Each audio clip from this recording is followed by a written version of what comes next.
Donc Jean chapitre 5, à partir du verset 1, on nous dit « Après cela, il y eut une fête des Juifs et Jésus monta à Jérusalem. Or, à Jérusalem, près de la porte des brebis, il y a une piscine qui s'appelle en hébreu Bethesda et qui a 5 portiques.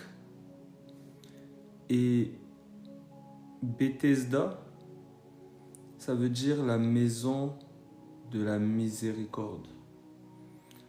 Et le chiffre 5 représente aussi beaucoup le chiffre de la grâce. Parce que tu vas voir que David, lorsqu'il va dans le torrent pour prendre des pierres pour combattre Goliath, il va prendre 5 pierres. Et on te parle des 5 ministères, des 5 doigts de la main. Donc c'est Dieu qui étend sa main. Voilà pourquoi il dit « ma main n'est pas trop courte ». Donc il étend sa main pour venir chercher le pécheur, pour venir chercher celui qui est affligé. Voilà pourquoi Bethesda, c'est la maison de miséricorde et elle a 5 portiques. Le Seigneur passe par ce chiffre-là pour venir arracher les hommes de la mort, pour venir les faire grâce, les faire miséricorde. Et on nous dit, sous ces portiques étaient couchés en grand nombre des malades, des aveugles, des boiteux, des paralytiques qui attendaient le mouvement de l'eau. Et lorsqu'on voit en fait ces personnes, ça représente aussi le monde qui attend en fait l'avènement du Seigneur, qui attend le mouvement du Seigneur, qui attend l'action du Seigneur. C'est-à-dire que l'être humain, il attend que Dieu agisse. Il est là comme il soupire, il attend quelque chose, mais il ne sait pas quoi. C'est justement l'image qui est donnée des personnes qui sont aveugles, donc qui ne voient pas, boiteux et paralytiques. Mais lui second, il va mettre boiteux, aveugle, boiteux, paralytique. Donc le premier c'est aveugle, le deuxième boiteux. Mais ce qu'il a traduit par paralytique, c'est beaucoup plus sec. Ça vient du grec séros, qui veut dire sec, de membres du corps privés de leur circulation naturelle. Sec, paralysé. Donc comme une personne qui avait la main sèche. Elle ne pouvait pas étendre sa main. Elle ne pouvait pas agir. Donc, paralytique, c'est pas forcément ça. Donc il y a comme 3 catégories de personnes qui sont en train d'attendre le mouvement de l'eau. Et cette eau-là, on peut voir ça dans plusieurs langages, mais je vais prendre déjà ce langage-là pour dire que cette eau-là, comme dit le Seigneur à la femme samaritaine, si tu bois de cette eau, tu auras encore soif. Ça représente la loi qui a été donnée par Dieu au travers des anges. On nous dit que la loi a été promulguée par des anges. Donc, ils attendent un mouvement de la loi. Ils attendent un changement de la loi, de leurs efforts. Ils attendent une action, de mériter quelque chose parce que ils vont observer les 10 commandements. Ils vont faire ceci, ils vont faire cela. Donc, ils attendent. Mais le problème, c'est qu'on nous dit, dans la parole, c'est que personne ne peut observer la loi. Donc, lorsque la loi est donnée, on se rend compte de notre état, qu'on est paralytique, qu'on est boiteux, qu'on est aveugle. La loi, elle vient pour révéler notre état, pour révéler notre incapacité à mettre en pratique la parole de Dieu. Parce que l'aveugle qui est là, on nous dit qu'ils attendent le mouvement de l'eau. Donc, l'aveugle, normalement, il doit voir l'eau bouger. Mais il ne peut pas voir. Donc, comment il va faire? Les gens vont le devancer. Parce qu'il ne peut pas voir, il est aveugle. Comment il va savoir? On nous parle aussi du boiteux. Le boiteux, lorsqu'il va voir, il va essayer de se traîner. Mais les gens vont passer. Donc la loi, on voit vraiment cette incapacité que les hommes ont pour l'observer. Ils sont aveugles, on leur demande de voir. Ils sont boiteux, on leur demande de courir. Ils sont secs, ils sont paralysés, on leur demande de se mouvoir. La loi n'est pas mauvaise, elle est bonne.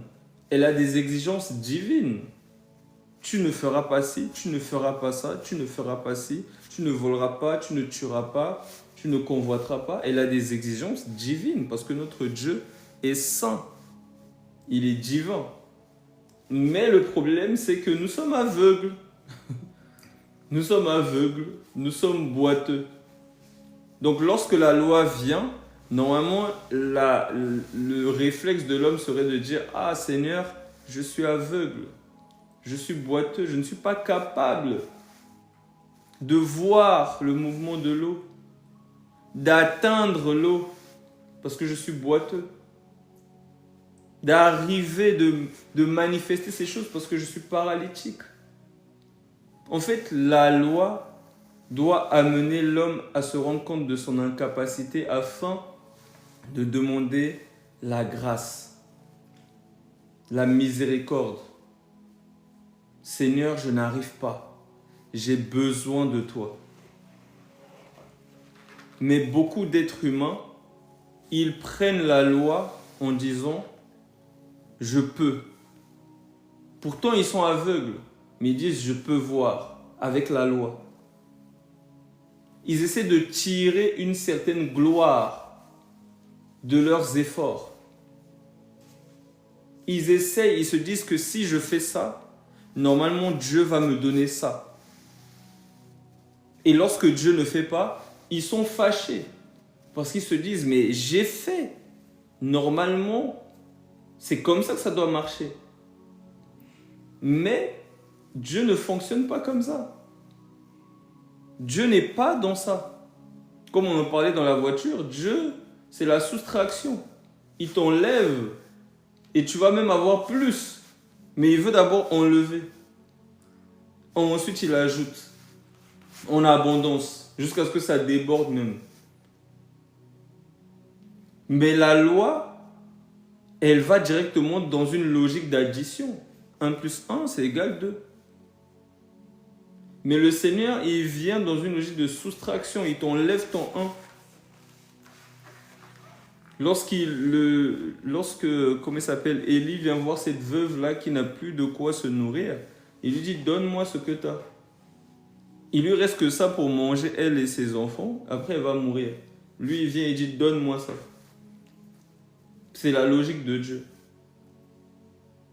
Donne-moi. Et moi, après, je sais ce que je vais faire. Mais fais-moi confiance. Donne-moi ce que tu as. On nous dit que cette veuve il y avait des personnes qui mettaient de leur superflu. Elle a mis de tout ce qu'elle avait, de son nécessaire. Donc, elle était dans cette soustraction où elle enlevait. Mais le Seigneur a vu. Parce que les autres, il n'y avait pas de perte. C'était des superflus, c'était des centimes pour eux. Il n'y a pas de perte. Dieu veut qu'aussi on puisse savoir aussi c'est quoi de perdre quelque chose. Parce que lui-même, il a accepté de perdre son Fils unique pour nous. Donc, il veut qu'on puisse aussi comprendre c'est quoi le manque, le rejet, l'abandon. Il veut qu'on puisse comprendre ces choses. Pour qu'après, il puisse amener l'abondance. la multiplication. Mais il veut nous faire passer par des étapes. C'est ça la miséricorde de Dieu. On dit, car sa miséricorde durera toujours. Sa miséricorde, son hesed. Voilà pourquoi on dit, réveille le frère Prince. Sois concentré. On est venu là donc. Donc, son hesed, c'est la grâce. Voilà pourquoi on dit Bethesda. Beth, la maison, hesed. C'est la maison de la grâce. La maison de la miséricorde. Où le Seigneur vient faire grâce. Il vient faire miséricorde. Sous ces portiques étaient couchés en grand nombre des malades, des aveugles, des boiteux, des paralytiques qui attendaient le mouvement de l'eau. Le monde attend la main de Dieu. Souvent les gens vont dire, oh, si Dieu existe, pourquoi il y a des guerres? Pourquoi j'ai perdu ma fille? Pourquoi? Parce qu'ils attendent un mouvement. En réalité, ils attendent un mouvement. Ils vont dire que si Dieu existe, pourquoi il y a des guerres? C'est parce qu'ils savent au fond d'eux qu'il n'y a pas de guerre dans le royaume de Dieu. Si Dieu existe, pourquoi il y a des morts? Pourquoi les gens souffrent? Parce qu'ils savent au fond d'eux qu'il n'y a pas de souffrance dans le royaume de Dieu. Il n'y a pas de perte, il n'y a pas de rejet, il n'y a pas d'abandon dans le royaume de Dieu. Mais ils ne comprennent pas que actuellement, ils ne sont pas dans le royaume de Dieu. Ils ont été livrés à l'adversaire. L'ennemi est en train de ravager. Parce qu'il est passé par ruse en séduisant le premier homme. Il a réussi à subtiliser cette autorité-là pour pouvoir justement détruire les hommes, amener justement le carnage, la guerre, les souffrances, les blessures, le rejet, l'abandon, la haine. Toutes ces choses dont on parle de l'affaire Jeffrey Epstein, tout ça, toutes ces choses, nous n'avons pas à lutter contre la chair et le sang. On lui demande, est-ce que vous êtes le diable? Non, ce n'est pas le diable. Lui-même, il est victime. Les PDD, tout ça, eux-mêmes, ce sont des victimes. Il y a des entités qui profitent de cela car leur but, c'est que beaucoup se perdent. Car eux-mêmes, ils connaissent leur jugement. La preuve, lorsque le Seigneur est venu, ils ont dit, oh, tu es venu pour nous perdre avant le temps. Ils savent que leur fin, c'est la perdition. Donc, ils travaillent activement pour emmener les hommes dans la débauche, dans la haine. Ils travaillent dans les ténèbres. On nous dit le méchant bande l'arc et il tire des flèches. Il envoie la dépression. Ils envoient la dépression. La haine. Les querelles. Quelqu'un avec qui tu t'entends subitement, tout d'un coup, la personne commence à avoir de la haine, commence à avoir de la colère. Et toi, tu commences à te battre avec la personne, mais ce n'est pas vous. Voilà pourquoi le Seigneur disait, pardonne-leur, car ils ne savent pas ce qu'ils font. Il y a des entités, c'est l'heure des ténèbres. Et ils sont en train de travailler. Et là où les ténèbres travaillent, il y a du chaos, il y a du désordre, il y a de la haine.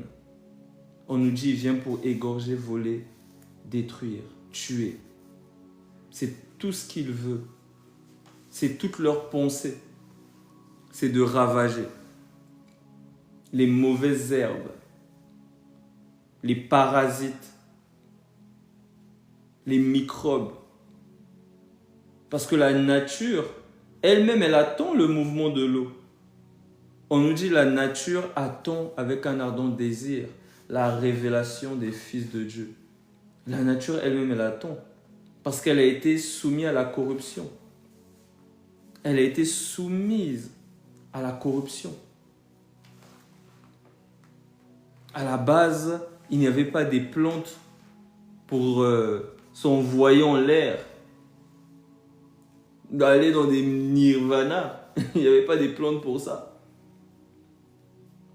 Mais la nature a été corrompue. Elle a été corrompue. Le serpent n'avait pas besoin de venin, de cracher du venin dans les yeux des gens. Mais la corruption est entrée. Et la nature elle-même, elle attend la restauration. Voilà pourquoi les gens, des fois, ils vont dire « Oh, mais il y a tel animal qui est gay, alors nous aussi on peut. » Et ils se comparent aux animaux. Ils ne voient pas que déjà la nature est corrompue, eux-mêmes aussi sont corrompus.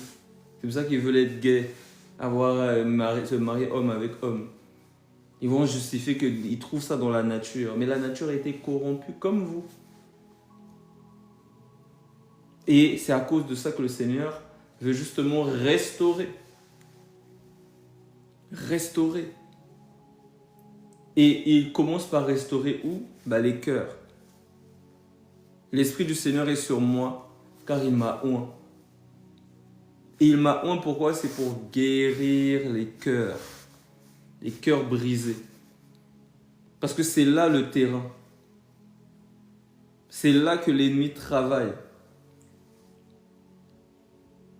Lorsque vous voyez justement ces affaires qui circulent là, l'ennemi doit venir ensemencer dans la vie de l'enfant dès le plus jeune âge.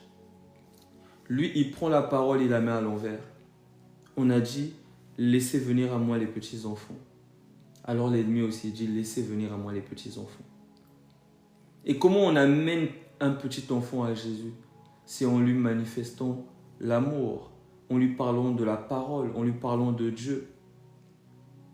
Comment on amène les petits enfants à Satan? En les traumatisant dès le bas âge, en abusant d'eux, en leur faisant du mal. Comme ça, lorsqu'ils seront grands, ils ne s'en détourneront pas. Voilà pourquoi il y a des personnes qui sont dans des addictions et n'arrivent pas à en sortir. Parce que ça a commencé. Il y a eu un trauma. Il y a des enfants qui ont été abusés. Eux-mêmes aussi, ils vont abuser des autres.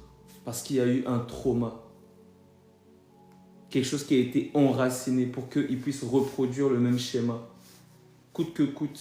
Il ne peut pas se défaire de cela. C'est la pensée de l'ennemi. C'est sa pensée. C'est ce qu'il veut. Amener justement des traumatismes. Pour que l'être humain, il fait des choses dans un mécanisme.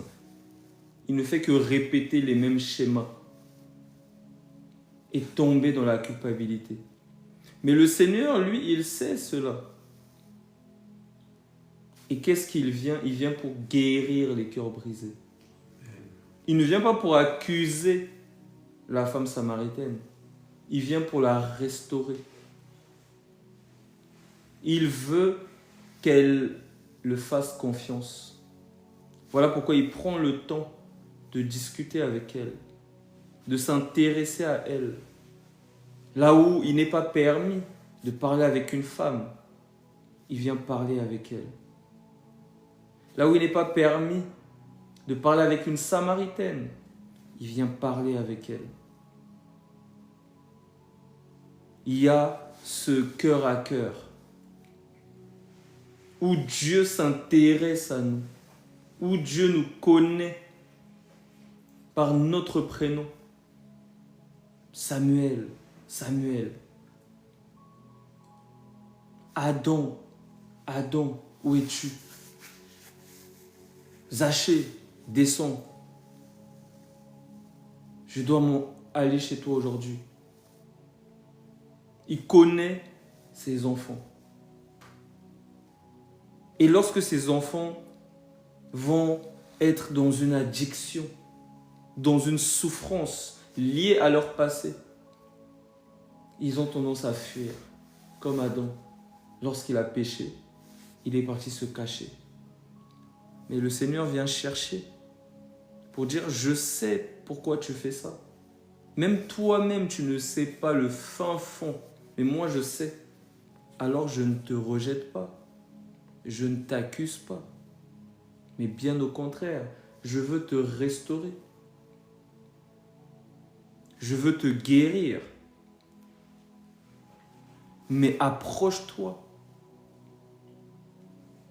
Laisse-moi te prendre dans mes bras. Laisse mon amour se déverser en toi. Ne rejette pas. Ne te dis pas non, je n'en suis pas digne. C'est ce que l'ennemi essaie d'apporter. C'est ce que l'ennemi essaie de faire dans les cœurs. Je ne suis pas digne. Je ne peux pas. Je ne mérite pas. Mais on n'a rien mérité dans cette histoire. Bien au contraire, lorsque nous étions encore impies, Christ, c'est là qu'il est mort. Il est mort pour des impies, pour des personnes qui étaient abominables, rebelles. Déjà, Myriam, Marie, ça veut dire rebelle. Il passe par une rebelle. L'humilité vient au travers de la rébellion. Il vient nous faire comprendre que malgré ta rébellion, malgré tes blessures, je suis capable de te rendre humble. Je suis capable de te transformer. Je suis capable de te guérir. Et c'est à cause de mon amour pour toi. C'est le cœur à cœur. Parce que les gens de nos jours, les soi-disant prédicateurs qui ont des ministères, pourquoi ils vont s'arrêter à parler avec une Samaritaine? Elle n'a rien à m'apporter. C'est ce qu'ils se disent. Il y a des foules à gagner.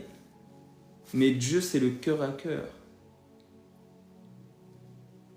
Pendant que les gens courent, cherchent des foules, cherchent des followers, Dieu, il cherche sa brebis. Il cherche ses enfants. Il n'est pas dans la précipitation. Il n'est pas dans l'agitation. Il cherche ses brebis soigneusement. Et quand il les a trouvées, il met sur ses épaules. Il les porte. Il appelle tout le monde. Il dit, venez voir ma brebis qui était perdue. Il est content. Il est dans la joie. Il y a de la joie dans le ciel. Il y a de la joie. Nous, des fois, on ne se rend pas compte. Mais le Seigneur est dans la joie. Il est heureux lorsqu'il retrouve une brebis qui était perdue, qui était déboussolée, qui était aveugle, boiteux, paralytique, qui était dans le monde, désespéré. Parce que c'est le monde qui l'a rendu aveugle. Le monde l'a rendu boiteux. Le monde l'a rendu paralytique. Et la personne subit. La personne subit. Et le Seigneur a compassion. Sous ces portiques étaient couchés un grand nombre de malades. Des aveugles, des boiteux, des paralytiques, qui attendaient le mouvement de l'eau. Car un ange descendait de temps en temps dans la piscine et agitait l'eau. Et celui qui y descendait le premier après que l'eau avait été agitée était guéri, quelle que fût sa maladie. Mais comment un paralytique va y aller? Comment il va faire? La dépendance, dépendre des autres, dépendre des gens. Il n'y a pas d'autonomie. La souffrance où on est rabaissé. Ce n'est pas l'humilité du Seigneur, c'est l'humilité de Satan. De vouloir rabaisser, de vouloir humilier. Que la personne ne soit pas capable de travailler, de se débrouiller. Parce que la parole du Seigneur dit au travers des apôtres de travailler. Et la personne n'est pas capable.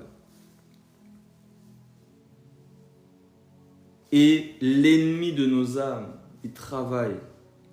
Voilà pourquoi lorsque le Seigneur arrache ses enfants, il dit « Rendez-lui l'appareil à Babylone. » De la même manière qu'elle vous a persécuté, vous aussi, persécutez-la. Voilà pourquoi quand un enfant de Dieu n'est pas zélé, moi ça me fatigue. Parce que ça veut dire que tu n'es pas encore sorti du monde. Si tu étais sorti, tu aurais pris du recul de voir tout ce que Satan t'a infligé. Tu allais repartir vraiment pour lui rendre l'appareil. Mais quand tu es là, ça veut dire que tu n'as pas encore compris. Tu n'as pas encore compris que tu dois lui rendre l'appareil. De la même manière qu'elle a pris le temps de te persécuter, tu dois prendre le temps d'arracher les âmes de la main de Satan. D'arracher les brebis de l'emprise de Satan. Allez détacher mon ânon, car le maître en a besoin, disait-il. De ne pas laisser les gens attachés et de se dire, bon, Dieu va faire encore. Non. Tu es co-héritier, tu es co-ouvrier. Sois à l'écoute parce que ton Dieu est toujours en mouvement. Au commencement, l'Esprit de Dieu se mouvait. Il est toujours en mouvement. Lorsqu'on suit son mouvement, on entre en mouvement. Lorsqu'on suit le Dieu qui prie, on se réveille, on commence à prier la nuit. Lorsqu'on suit le Dieu qui évangélise, on commence à se lever aussi pour parler du Seigneur. Lorsqu'on suit le Dieu qui témoigne, on commence à témoigner. Lorsqu'on suit le Dieu qui fait des œuvres sociales, on commence à faire des œuvres sociales. On n'est pas statique, mais on agit. Voilà pourquoi il disait, mon Père agit jusqu'à présent, moi aussi j'agis avec lui.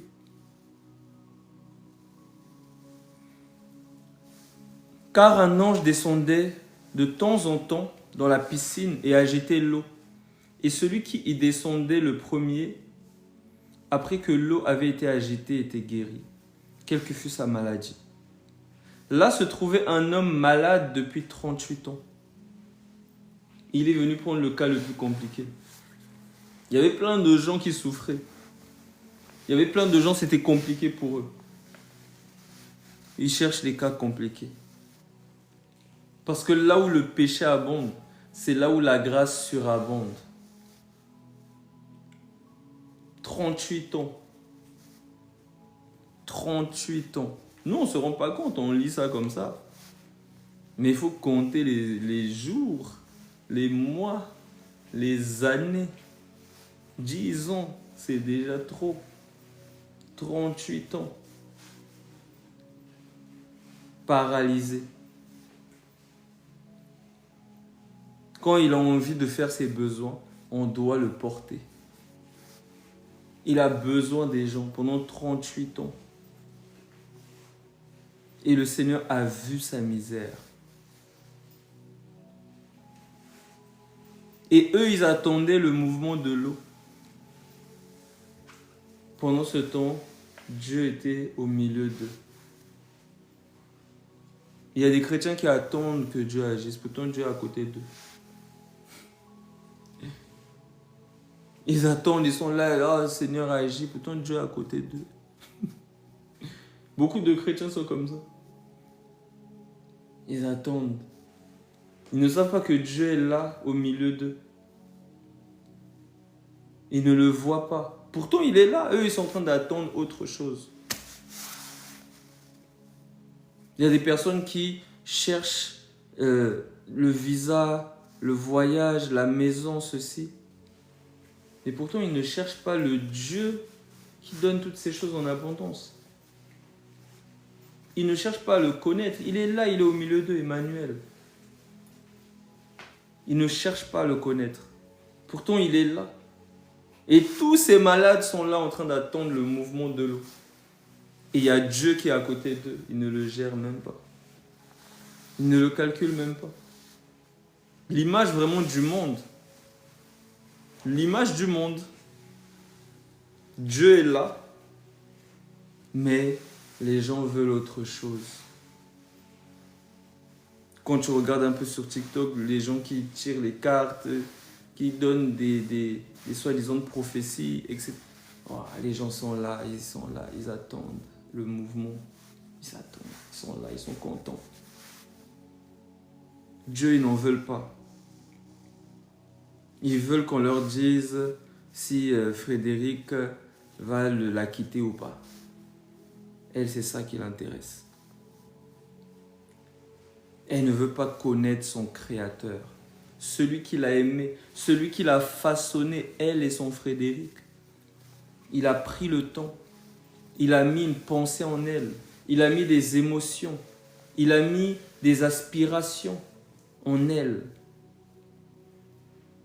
Chacun de nous, nous avons reçu un don de grâce particulier, nous dit l'apôtre Paul. Il y a des personnes, ils aiment s'occuper des dauphins. Moi, je n'ai jamais pensé à ça. Il y a des personnes, eux, l'informatique, ça les passionne. Il y a des personnes, ils aiment jouer du piano, ils sont là, ils jouent du piano. Mais d'autres, ils n'en ont rien à faire, ce n'est pas leur problème. Chacun de nous, Dieu a déposé quelque chose en nous. Il a pris le temps de nous façonner, de nous aimer et il nous regardait avant même qu'on ne soit formé dans le ventre de notre mère. Il nous connaissait. Lorsqu'on était dans le ventre de notre mère, il était là. Il se réjouissait. Il nous façonnait dans le ventre. Parce que jusqu'à présent, ils ne savent pas comment cet embryon-là, les os, tout se développe. C'est Dieu qui est en train de façonner. Il prend le temps. Il faut de la passion, de l'amour pour ne pas s'ennuyer. Il prend le temps, il est passionné. Voilà pourquoi on nous dit qu'il a tant aimé le monde. Il aime sa création. Il aime Adam. Même si Adam ne marche plus droit, il aime Adam. Car c'est lui qui l'a façonné. C'est l'amour d'un père. C'est l'amour d'une mère. Et voilà pourquoi il dit, si ton père ou ta mère, si ta mère t'abandonne, parce que c'est rare qu'une mère abandonne ses petits. Mais si ça arrive, moi l'Éternel, je ne t'abandonnerai jamais. C'est ce qu'il dit. Pour nous montrer que son amour est au-delà. Au-delà de l'amour d'un père, de l'amour d'une mère. Son amour est au-delà.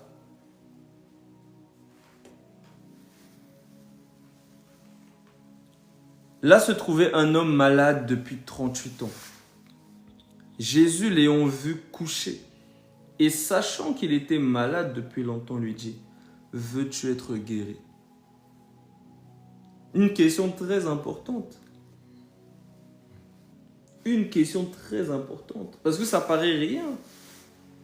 Ça paraît rien, mais c'est le cœur même de la guérison. Est-ce qu'on veut être guéri? Parce qu'on peut dire oui. Tout le monde va dire oui. Oui, je veux. Mais Dieu connaît les cœurs. Parce que ça fait du bien. Quand on vient te voir à l'hôpital, tout le monde est là autour de toi. C'est comme une adoration. On aime ça. On aime qu'on nous chouchoute. Le centre de l'intérêt. Tout le monde s'occupe de toi. Tout le monde a pitié de toi. Au fond de toi, il y a quelque chose qui te dit « Ah, j'aime quand même ça, j'aimerais pas que ça puisse partir. » J'aimerais pas parce que c'est tellement rare. Si je me sens mieux, est-ce que les gens vont être aussi attentifs à mes besoins, à mes soucis, à mes problèmes? C'est une forme d'adoration que je reçois, que j'aime, que j'affectionne. Donc oui, quand on va me dire « Est-ce que tu vas être guéri ?» Je vais toujours dire oui. Mais au fond de moi, est-ce que j'ai vraiment envie? Est-ce que vraiment j'ai envie d'être guéri? Là, je devrais aller reprendre le travail, commencer à travailler. Est-ce que j'ai envie de ces choses? C'est tellement bien d'être posé, d'être couché. C'est tellement cool.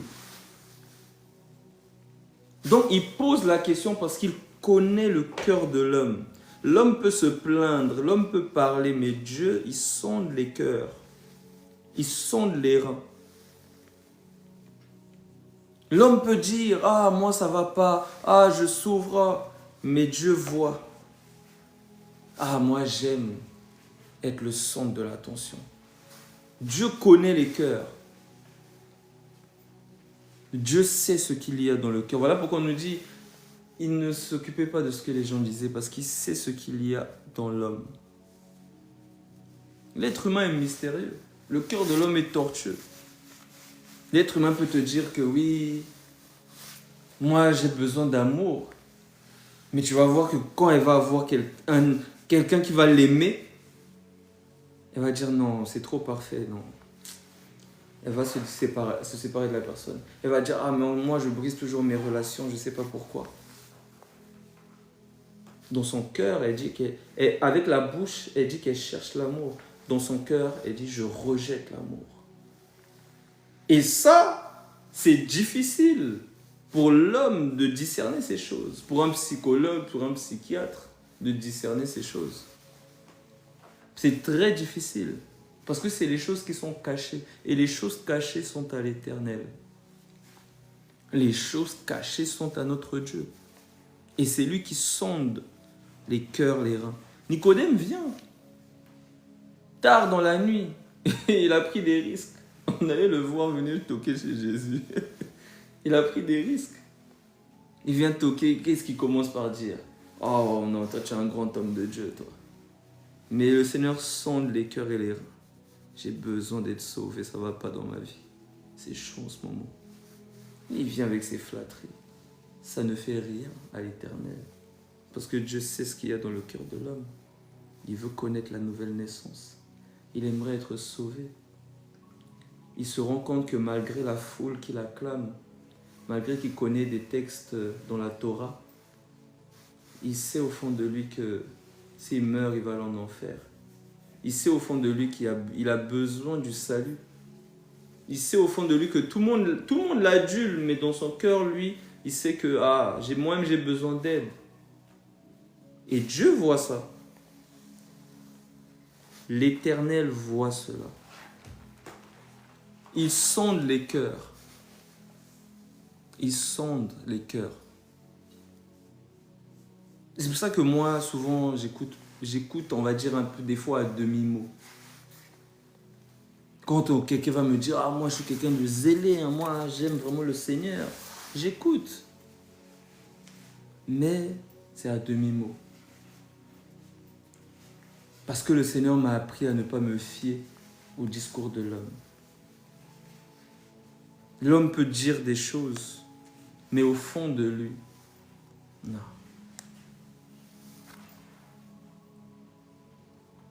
Le cœur de l'homme est tortueux. D'autres versions disent, il est malade.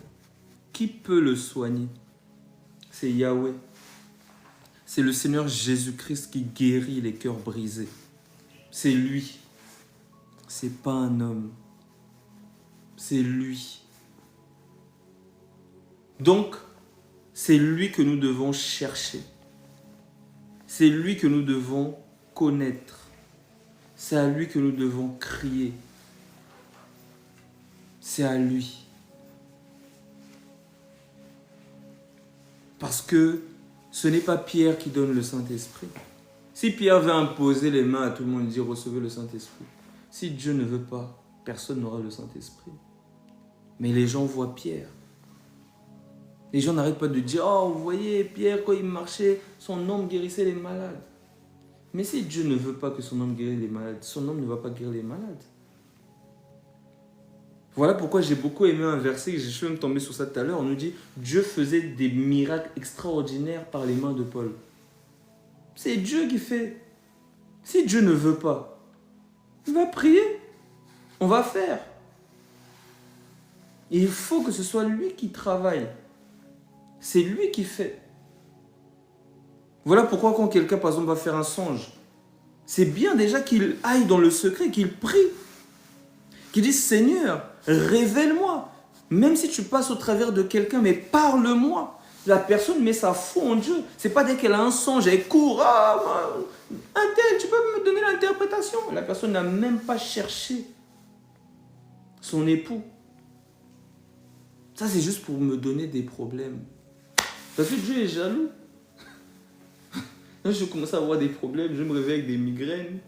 C'est à cause des gens.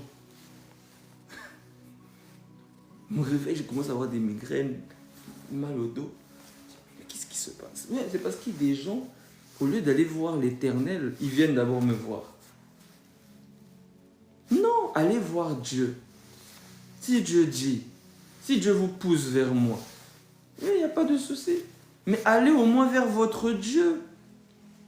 C'est votre créateur. Il n'est pas le Dieu des morts. Il est le Dieu des vivants. Il y a ce temps-là que chacun de nous, nous devons prendre dans l'intimité avec notre Père. Il dit quand vous priez, dites notre Père. Seigneur, Seigneur, Seigneur, oui, c'est bien, mais il dit, c'est Papa. On est dans la maison. On doit aussi discerner quand on parle au Seigneur et quand on vient parler à notre Père. Quand quelqu'un dans le monde il vient parler à monsieur le juge et quand il vient parler à son père qui est juge, papa à la maison, voilà, il est simple. Papa, tu sais, il s'est passé ça aujourd'hui. Tu sais, il n'est plus là avec ses formalités, monsieur le juge. Père, mon papa, Abba, Père.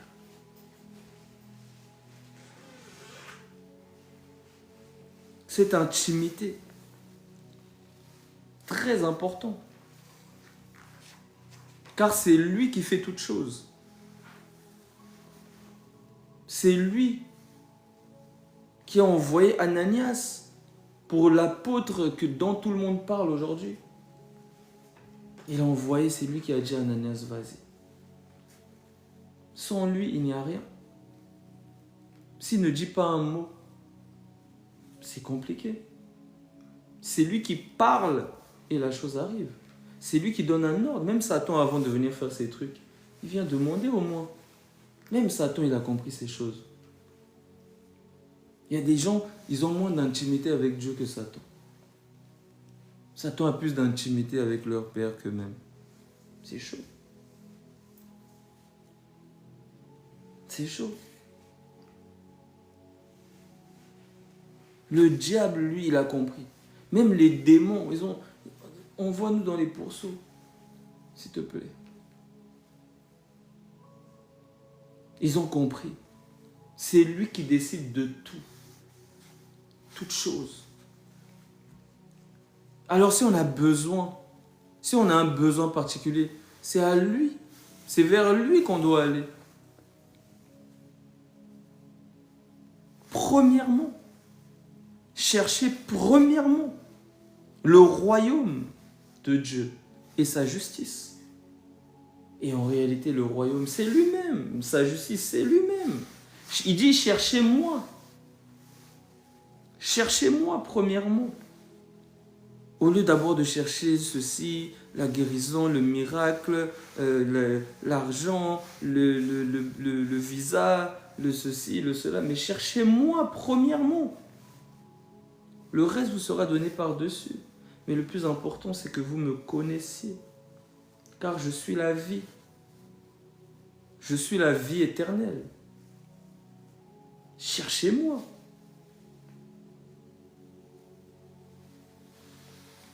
Là se trouvait un homme malade depuis 38 ans. Jésus, ayant vu coucher et sachant qu'il était malade depuis longtemps, lui dit, veux-tu être guéri? Et normalement, tu vois quelqu'un qui est malade, tu ne vas pas lui demander s'il veut être guéri. Ce n'est pas la première chose qu'on demande à un malade. Si on va dans les hôpitaux, on ne va pas dire aux gens, bonjour, vous voulez être guéri? Les gens vont dire, bah, toi, tu te fiches de nous, quoi. C'est pas la première chose qu'on pose, c'est pas la première question qu'on pose à un malade. On lui demande comment tu vas, mais peut-être ça va, vous avez bien dormi aujourd'hui. Est-ce que vous voulez être guéri? Parce que lui, il sonde les cœurs, il sait. Il sait ce qu'il y a dans l'homme. Alors il faut vraiment vouloir être guéri dans son cœur. Est-ce que je veux vraiment que ma situation change? Est-ce que je veux vraiment de cet inconfort? Je dois prendre mon lit tous les matins, je dois faire mon lit, je dois faire ci, je dois faire ça. Est-ce que c'est pas mieux plutôt que je reste dans mon lit d'hôpital? Je suis tellement bien. Les infirmières, elles font tout. Elles nettoient tout. Je peux même me faire caca dessus. Elles vont me porter, elles vont nettoyer. C'est tellement bien. Une vie de pacha. Pourquoi la guérison au fond? J'ai pas envie en vrai. J'ai pas envie. Moi, j'aime trop, moi. Les infirmières, elles sont gentilles. Elles me parlent toujours avec douceur. La dernière fois, je suis sorti un peu de l'hôpital. Et les gens, ils parlaient mal, ils insultaient, ils me typaient. Il y en a qui me regardaient même pas. Mais c'est mieux l'hôpital, en fait. Les gens, ils sont tous gentils là-bas. Ils me demandent tous comment vous allez aujourd'hui. Vous avez bien dormi? Vous voulez un petit déjeuner? Vous voulez croissant? Vous voulez avec de la confiture? Un peu de beurre? C'est la belle vie, c'est trop bien. Est-ce que tu veux être guéri? Parce que c'est la première chose. C'est la première chose. Lorsque vient déjà cette décision. On nous dit que Paul, pendant qu'il prêchait, il a vu qu'il y avait quelqu'un qui avait la foi pour être guéri. Le Seigneur lui a donné ce discernement de voir que cette personne désirait vraiment sortir de sa situation. Parce qu'il y a des personnes qui ne veulent pas. Elles vont dire qu'elles veulent avec la bouche, mais avec le cœur, elles ne veulent pas. Elles ne veulent pas. Elles ne veulent pas. Donc la première chose que le Seigneur demande, est-ce que tu veux vraiment? Est-ce que tu veux? Est-ce que tu veux? Le malade lui répondit, Seigneur, je n'ai personne pour me jeter. Il répond à côté. Des fois, l'homme a du mal lorsqu'il y a des questions précises qui touchent son cœur. Il essaie de partir à côté, de répondre à côté. C'est pour ça que souvent les gens ils fuient la présence de Dieu. Parce que dans sa présence, on est à nu, on est à découvert. Il n'y a pas de faux semblants, il n'y a pas de cinéma, il n'y a pas de « oh, je suis l'homme de Dieu, je suis ceci, je suis cela ». Là-bas, la chair elle est inconfortable. Parce que c'est comme s'il y a quelqu'un qui nous regarde. Il nous regarde. Un regard qui nous sonde. C'est pas un regard qui juge, c'est un regard, c'est comme un regard qui cherche. Quand quelqu'un il est en train de chercher quelque chose, toi tu vas le regarder, c'est ce regard-là de quelqu'un qui entre dans les profondeurs, qui vient pour chercher quelque chose, qui vient pour extirper quelque chose, faire remonter quelque chose à la surface. Les gens fuient ça. Les gens aiment la superficialité. Parler pour rien. Des paroles vaines. Mais il y a un endroit où ils doivent parler, là-bas ils ne parlent pas. Parce que là-bas, on est à nu. Le Seigneur dit, tu as bien fait de dire que tu as 5 maris. Car celui que tu as là, c'est pas ton mari. Il sonde. Il connaît. Il sait ce qui se passe dans les cœurs. Et les gens fuient ces moments. Les gens fuient. Parce que là-bas, c'est inconfortable. On nous voit tel qu'on est. On ne peut pas faire de semblant. On ne peut pas essayer de combler le vide en disant une petite blague, en essayant de détourner, de changer, en disant autre chose. Non. On est devant sa sainteté. Et il voit. Il ne juge pas. Il ne condamne pas. C'est des yeux remplis d'amour. Un feu ardent. Mais il y a la sainteté. On nous dit qu'il était à table avec des gens de mauvaise vie. Mais crois-moi que ces gens de mauvaise vie-là, ils ne faisaient pas, on va dire, mettre des claques dans la tête, dire ah. Non. Ils recevaient de lui. Ils recevaient de lui. Ils ne se sentaient pas jugés par lui. Ils recevaient des paroles de vie. Ils l'écoutaient. Ils se disaient, mais j'ai besoin d'entendre ça. Dans ma misère, j'ai besoin d'entendre ça. Voilà pourquoi ils aimaient passer du temps avec lui. Parce qu'ils recevaient une consolation. Ils recevaient une force. Ils recevaient une parole qui répondait à leur situation, qui répondait à leurs pensées, qui répondait même à leurs prières qu'ils ont fait ce matin à Yahweh.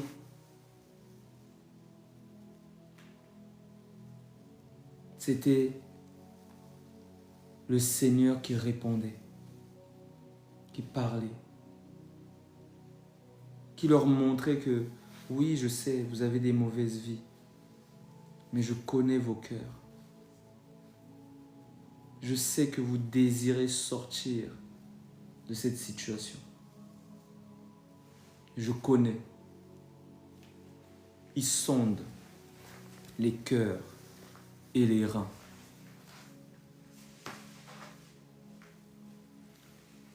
Le malade lui répondit, « Seigneur, je n'ai personne pour me jeter dans la piscine quand l'eau est agitée. Et pendant que j'y vais, un autre descend avant moi. » Le Seigneur donne une parole d'autorité, chargée d'onction. « Lève-toi. » lui dit Jésus, « Prends ton lit et marche. » Lève-toi. Prends ton lit. Et le lit, parce que les gens ils imaginent des lits superposés. Non, c'est une natte, c'est des nattes qu'on roulait comme au bled. Et c'est des nattes. Donc c'est pas celui qu'on a vu ça par lit, donc les gens ils imaginent le lit, leur bedroom. Dans leur bedroom. Imagine ça, c'est pas ça. Et quand on dit pour ton lit, ils imaginent vraiment quelqu'un qui est balèze, qui soulève un lit. Oh, il marche, il dit waouh. Jésus, il rend vraiment les gens. Non, c'était une natte. Prends cette natte-là. Lève-toi. Prends ton lit et marche.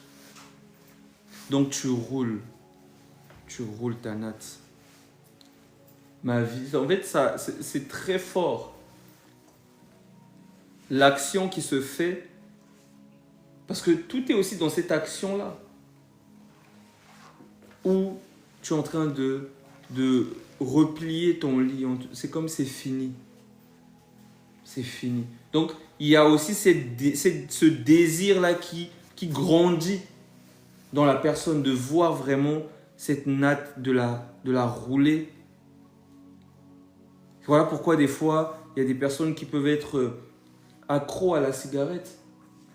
On leur dit, est-ce que tu as ton paquet de cigarettes?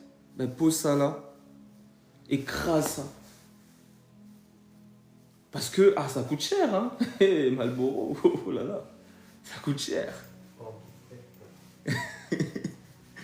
De quoi? C'est dans le prix. Ah, ça coûte cher, Marlboro. Ça monte cher. Maurice. Ça coûte cher. Donc la personne, en écrasant, en prenant cette décision d'écraser, c'est comme si elle se dit non, là je n'irai même pas aller en acheter, genre je veux mettre fin à ça. Et d'écraser, en fait, elle voit qu'elle domine sur ça. C'est juste un petit truc. Comment ça peut dominer sur moi?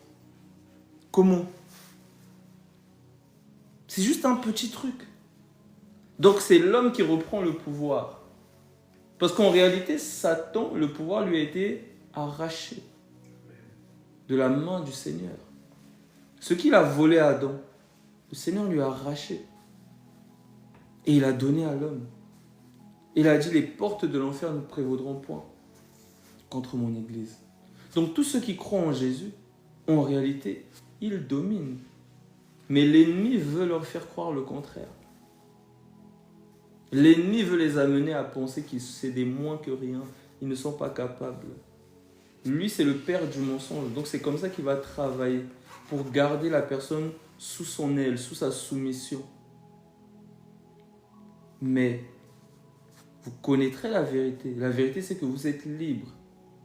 Et que ce que vous voyez comme une grande montagne, là, c'est un petit bout de caillou. Parce que c'est moi, j'ai déjà aplani. Comme il est écrit Zorobabel. Grande montagne, qui es-tu devant Zorobabel? Et la grande montagne, c'est Goliath. C'est Satan. Mais qui est-il devant Zorobabel? Zorobabel, c'est d'abord le Seigneur Jésus-Christ. Mais c'est tous ceux qui ont cru en lui. Car tel il est, tel nous sommes. Donc s'il vient aplanir les sentiers, s'il vient triompher, il dit même en plus, vous aurez beaucoup de tribulations, mais n'ayez crainte, j'ai vaincu le monde. Pourquoi il ne dit pas, vous aurez beaucoup de tribulations, vous allez vaincre? Il montre le modèle à lui. C'est lui qu'on regarde.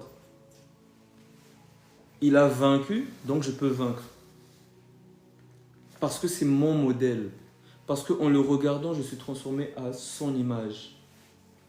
C'est lui qui me façonne. La prédication, elle est toujours centrée sur Christ. Une église, si une assemblée n'est pas centrée sur Christ, elle meurt.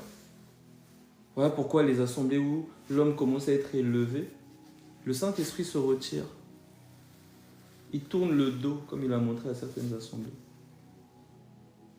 Parce que c'est lui qui doit être élevé. C'est lui qui façonne l'église. Lorsque l'église a les yeux fixés vers le serpent d'airain, le venin perd de sa puissance.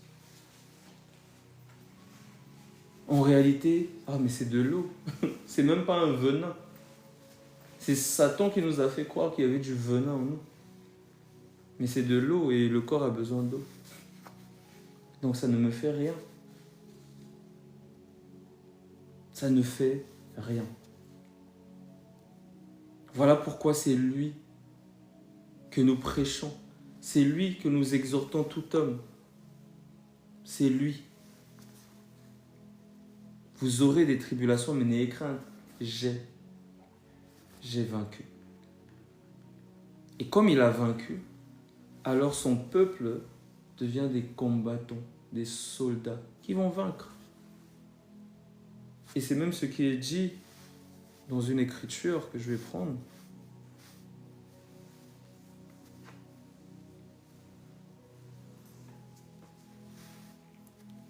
1 Jean chapitre 5.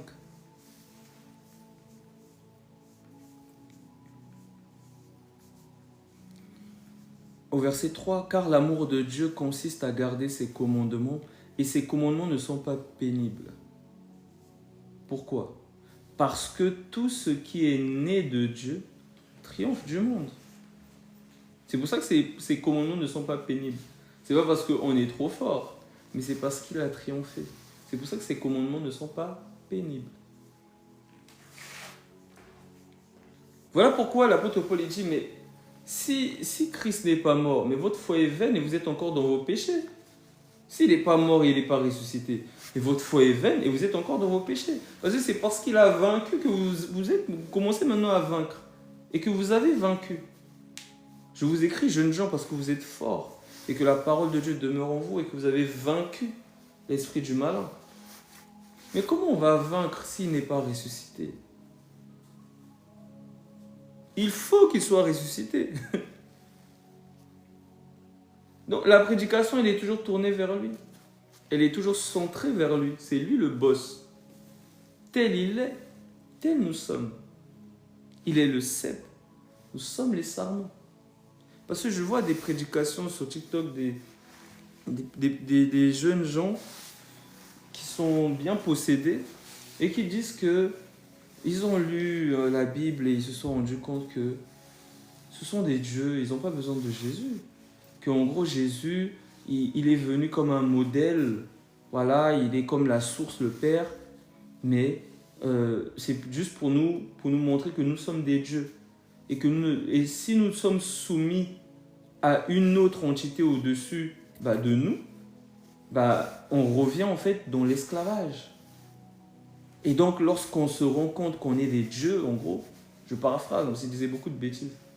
Lorsqu'on se rend compte qu'on est des dieux, voilà, on a besoin de rien, on a besoin de rien. Donc vous lisez la Bible, vous croyez qu'il faut adorer Jésus. Mais non, on ne doit pas adorer Jésus. Ça, ces inspirations-là, c'est Satan. dans toute sa splendeur. C'est la même chose qu'il a dit à Ève. C'est ça. C'est la même chose qu'il a dit à Ève. Vous serez des dieux. Si vous mangez de ce fruit, vos yeux vont s'ouvrir, vous serez comme des dieux. Amener l'homme à être indépendant, alors que l'homme doit être dépendant de Dieu et non des hommes, de Dieu. Vous avez été rachetés à un grand prix, ne devenez pas esclaves des hommes. Mais nous sommes esclaves de Christ. Je dis cela à la manière des hommes, comme dit l'apôtre Paul. Nous sommes liés à Christ. Nous sommes attachés à lui dans un lien d'amour. Et l'amour se soumet. Femmes, soumettez-vous à vos maris, comme au Seigneur. Donc tu ne peux pas dire que tu as lu la Bible et tu es parti du principe où tu dois être détaché de Christ. C'est Satan qui t'a éclairé. Parce qu'il a une forme de lumière. Il se déguise en ange de lumière. Donc il vient apporter une lumière ténébreuse pour t'aveugler bien comme il faut.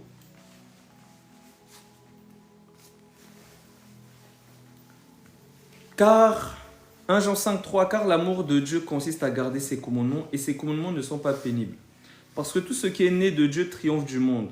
Et la victoire qui triomphe du monde, c'est notre foi.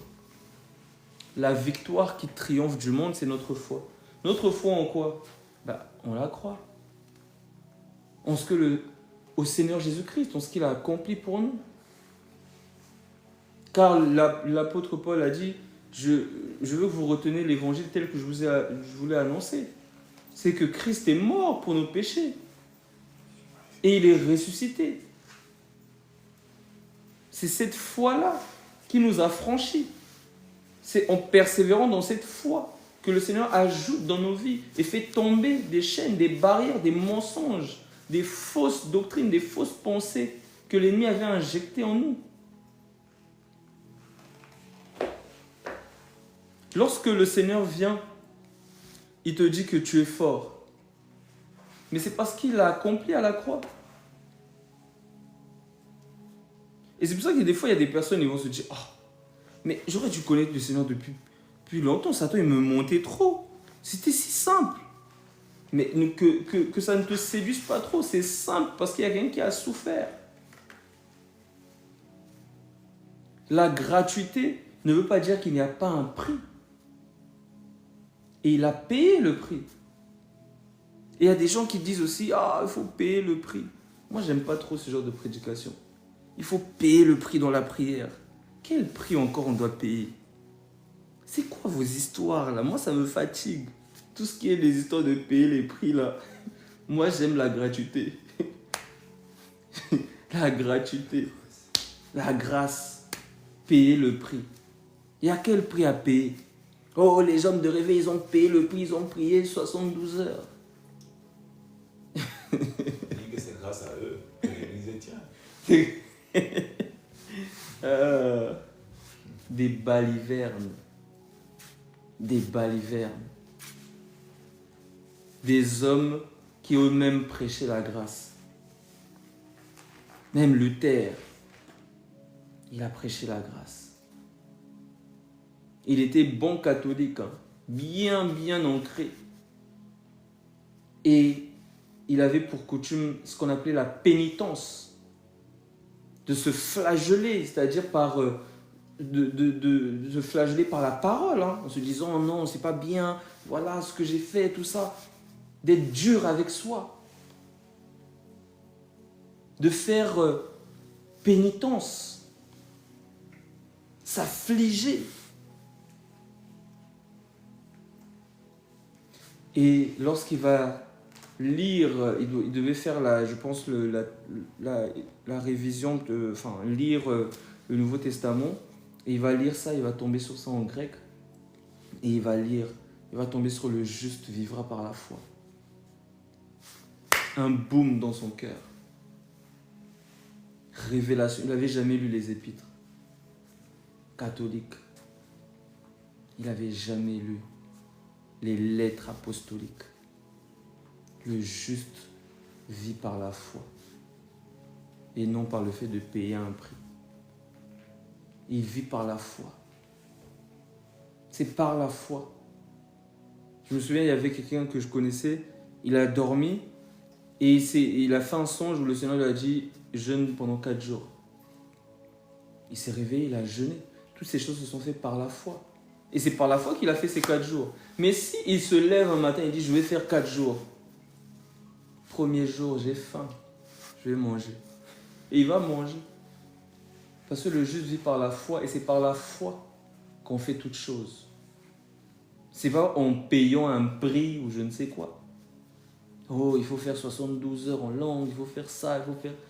Et les gens rentrent dans cette séduction. Ils ne savent pas que c'est l'ennemi qui est derrière. Ils vont commencer, même des personnes du jour au lendemain, ils n'ont plus envie de se masturber. Ils vont commencer à donner des conseils aux gens pour ne plus se masturber. Mais toi-même, ça arrivait simplement comme ça, par la grâce. Tu commences à donner des conseils. Oh, il faut baisser la tête. Oh, il faut faire ci. Il ne faut pas trop convoiter. Il ne faut pas regarder tel film. Tu ramènes les gens dans la loi. Et ils vont essayer tes techniques. Ils vont tomber. On en fait quoi? Il a plu à Dieu que ce soit par la foi. Et la foi en quoi? À la croix. Abraham a été justifié. Pourquoi? La prédication qu'il a reçue, c'est donne-moi ton fils, ton unique, celui que tu aimes. C'est ça qui justifie l'homme. La prédication de la croix, lorsqu'il croit en cela. Abraham a cru. Et cela lui a été ajouté à justice. C'est ça qui justifie l'homme. C'est de croire en cette prédication que Dieu a donné son fils, son unique, celui qu'il aime. C'est ça qui nous justifie. Et notre foi doit s'accrocher à ça et ne jamais baisser les regards. Toujours se souvenir de cette œuvre incroyable que Satan essaie d'éteindre au travers de l'islam. En disant qu'il n'est pas mort à la croix, c'est un faux semblant. Il essaye, mais qui peut anéantir la croix? Qui, comme il dit le Seigneur à Job, qui anéantira mes desseins par des discours sans intelligence? Qui peut anéantir l'œuvre de la croix par des discours sans intelligence? Oh, Jésus n'est pas mort, c'est un faux semblant. Qui peut anéantir? Personne. Néanmoins, le solide fondement de Dieu reste debout. Avec cette parole qui lui sert de sceau. Personne ne peut anéantir ce sceau. Car c'est un sceau d'amour dans nos cœurs, à nous les croyants. Et personne ne peut anéantir ça. Tous ceux qui vont être séduits, ils doivent être séduits. Mais nous, personne ne peut arracher cette espérance de la vie éternelle. La mort et la résurrection. Je suis mort, je vis pour le Seigneur. Et quand il viendra, je vivrai avec lui pour l'éternité. la croix, l'évangile résumé.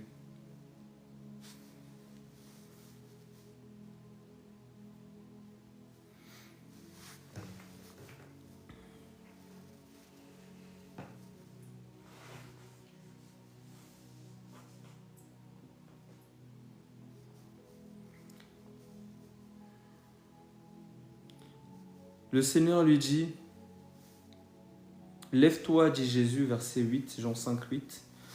Prends ton lit et marche. » Aussitôt cet homme fut guéri et il prit son lit et marcha. C'était un jour de sabbat. C'est le jour du repos. C'est là. Aussitôt, cet homme fut guéri. Il prit son lit et marcha. C'est l'ennemi qui veut que nous stagnons. C'est l'ennemi qui veut que nous soyons boiteux. Le Seigneur veut que nous marchions. C'est ce qu'il veut pour nous. Et c'est ce qu'il va faire dans ta vie.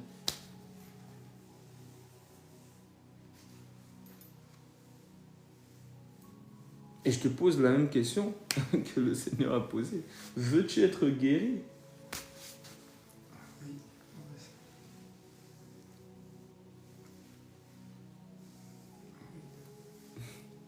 Oui.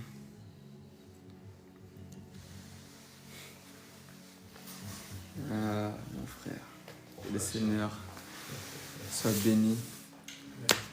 Je vais vous laisser, mes chers amis. On va entrer en prière ici. Merci d'avoir suivi. J'espère que le Seigneur a pu parler aussi à vos cœurs, vous donner le pain de ce jour. Que le Seigneur vous bénisse et on se dit à très bientôt. C'est votre frère Délice, un coq. Shalom à tous. Amen.